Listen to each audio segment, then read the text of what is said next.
gwa gị my brother Anyidons ịbaala mmanwụ ọsọ gị kwede ọsọ gị ga-ekwede ịbaala mmanwụ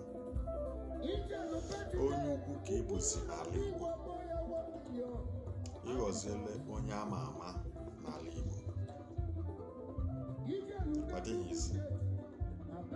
isi abịa mmemme rie over 1 million eri half a million my brother ukwu ogrefe mana n'ime ha niile ekele gị dịka isi agba mbọ ahụkwala m ndị ifiri moto ahụla m otu isi eme ọfụma n'ebe ndị ọzọ nọ ọrịa bụ njiri bịa sị ka m kele gị ọ dịghị isi